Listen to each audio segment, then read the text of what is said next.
grandparents were on that census. They were honored as free men, not as Indians. Why? I mean, how many Indians, my question is, how many Indians were actually on that first census in 1790 if they were identifying them as free men? You know what I'm saying? I mean, we know they were Indians because they were free men. I personally don't know that information, but yeah, no, absolutely. I think that's. Yeah, we have a history staff that might be able to address that question. I can definitely. Yeah, when you look for weeds, you'll find about it in Newport, Rhode Island. You'll find about that census.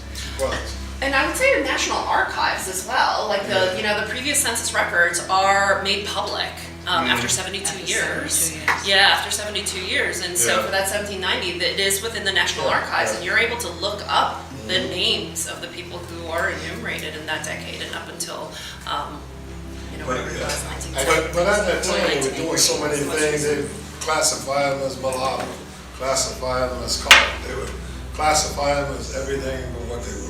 Well, I feel what I'm saying. So you're saying, how many Indians do we actually lose back then?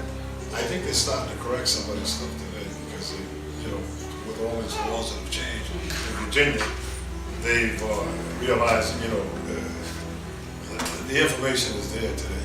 You got the internet and you can actually trace and stuff. You don't have to go running all over the country. Yeah, I've actually found census documentation for family members back in like the early 1800, late 1700, and they're listed just by names with no race. No race at all. Like several, and I can follow that line all the way up to all of a sudden they're mulatto and all these other things, and then they're black.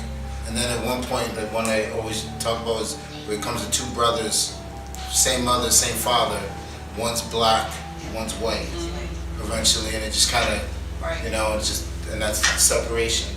Well, that's like the chief of the Waccamaw tribe. His brother, he went to the color school. His brother, he's the chief. His brother went to white school.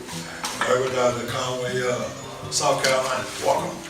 There's about 455 card holders in Waccamaw. Probably another 2,000 or 3,000 that's eligible for membership. And throughout the past years, they've either passed themselves off as whites or blacks, and they don't intend to change now. That's the way it was. You know what I'm saying? Same family. That's what you're looking at. It's tough. A lot of it, it's hard to get some of that information, You look at names, change names. I know there are a few people in the room that haven't asked questions, so I wanted to make sure that they had the opportunity to ask, and if they had any questions they wanted to ask.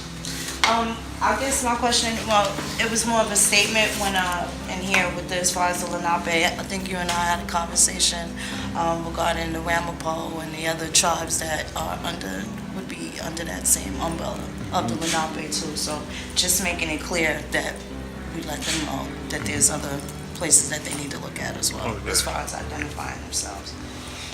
And I think hopefully the code list that we share with you, you're, absolutely, please take a look at it, and if there is a correction or some sort of update that we need to make to it, that's why we reach out to tribal youth leaders specifically for that.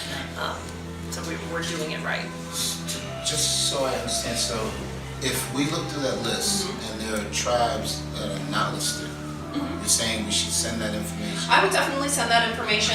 So that goes back to sort of threshold though. So as far as collecting it is concerned and the classification of the codes that we have, we definitely could do that. But if the numbers are very small, or in certain areas there's not enough really to protected information, and so it's not disseminated out, that's not to guarantee that just because you see it on our code list that you're going to have a tabulation of it later on. Well, in most cases they wouldn't have even, because it wasn't available, they wouldn't.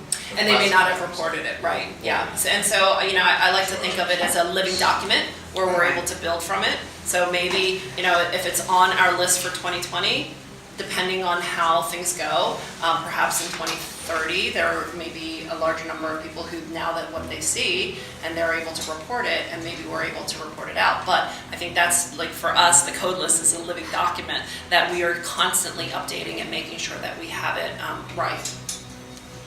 So yeah.